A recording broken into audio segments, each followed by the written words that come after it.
Sizwe sama-Afrika, hayi njani uthi nilahlekelwe. Mna ndizifunda zonke into zalapha emhlabeni kuba ndingumntu ocurious.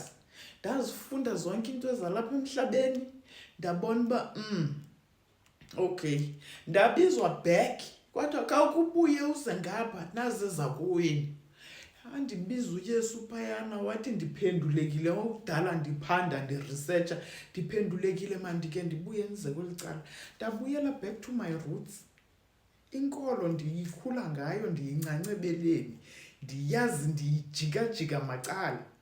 Yile nto nje umuntu ebesafunda this, that and the other kuba umuntu engafuni kubone kuthiwe ke masi-embrace ubu-Afrika bethu. Uqonda uba khawuke uyizame nalena uyenze kuba ke inguwe, awungomlungu, ngumntu omnyama kakade.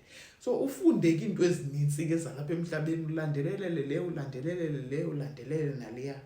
So ndabizwa back uba mandibuye back to ministry.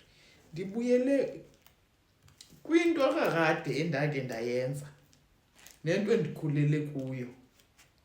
So andilahlekanga guys, or anilahlekelwanga ndim, but nifumene umuntu ozawuke anichazele igospile kaYesu Kristu ilula, ingacomplicatewanga ngabantu abazathi bethetha le babe besenza enye. Uzayifumana ilula gqithi apha efowunini.